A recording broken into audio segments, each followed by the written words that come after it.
សួស្តីបងប្អូនអរគ្នាហើយឃើញប្រហែលថ្ងៃហ្នឹងឃើញបងប្អូនយើងតែងតែចូល comment ក៏ដូចជា inbox ចូលក្នុង page ណាបងប្អូនសួរអំពីកម្ពុជា1000គ្រឿងហ្នឹងហើយថ្ងៃនេះខ្ញុំចង់ជំរាបជូនអំពីកម្មវិធីកម្ពុជា1000គ្រឿងជូនបងប្អូនដឹងបន្តិចតើតើនឹងកម្មវិធីនេះគឺយើងផ្ដល់ជូនតម្លៃពិសេស1000 unit ឬក៏1000គ្រឿងទៅលើ2 model បងប្អូនបាទទី1ទៅលើ model ប្រភេទ Chevrolet Track RS បាទជាប្រភេទឡាន SUV កាត់ស្ពណ៌បងប្អូនបាទ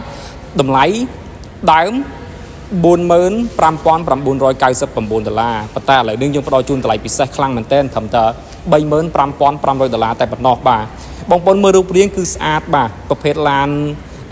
ស្ពណ៌ណាបងប្អូនអ្នកដែលគាត់ស្រឡាញ់ឡានលក្ខណៈគ្រួសារផងបើកបោបែបស្ពណ៌ផងគឺត្រូវមែនទែនជាមួយនឹង model មួយនេះហើយមួយគ្រឿងទៀតគឺយើងផ្ដល់ជូនតម្លៃត្រឹមតែ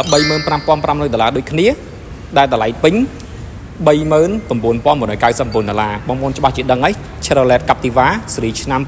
2025ជាប្រភេទឡាន SUV 7 ក្អីប្រភេទឡានធំណាបងប្អូនសម្រាប់មុខងារ option ផ្សេងៗគឺពេញសាច់តែម្ដង model មួយនេះណាបងប្អូនជួយមកមើលឲ្យចិត្តទៅបាទនេះសម្រាប់ពណ៌គឺយើងមាន5ពណ៌ទាំងអស់បងប្អូនមានពណ៌សពណ៌ខ្មៅពណ៌ទឹកប្រាក់ហើយនិងពណ៌ក្រហមមួយនេះបាទមើលទៅគឺឆេះតែម្ដងហើយសម្រាប់មុខងារក៏ដូចជា option គឺយើងមក full ណាបងប្អូនបាទ model មួយនេះមានឲ្យបងប្អូនទាំងពីរពូកស្បែកកៅអីចុចអូតូដំបូលបើកគ្លីបធំពីមុខដល់ក្រោយបាទកាមេរ៉ា sensor ជំនួយពេលចូលចតមានទាំងកាមេរ៉ា360 degree ឲ្យបងប្អូនមើលឃើញមួយជុំវិញឡានតែម្ដង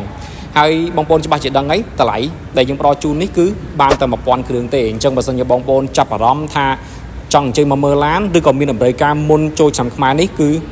ទិញភ្លាមអាចថាបានឡានលឿនតែម្ដងហើយមួយទៀតបងប្អូនបើសិនជាបងប្អូនមានតម្រូវការជាមួយនឹងការបង់រំលោះបងប្អូន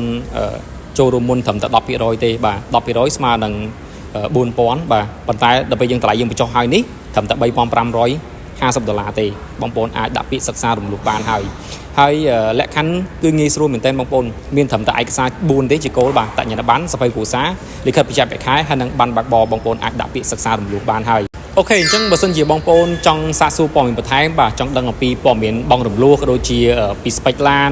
ព័ត៌មានអំពី model ផ្សេងក៏ដូចជាតាក់ទងនឹង stock ឡានបងប្អូនអាចជជែកក៏ដូចជាឆាតសួរបងប្អូនបានបាទតាមរយៈលេខទូរស័ព្ទដែលមានក្នុងវីដេអូនេះមាន Telegram ទាំងពីរខ្សែណាបងប្អូនបាទហ្នឹងហើយអរគុណច្រើនជម្រាបលាបងប្អូន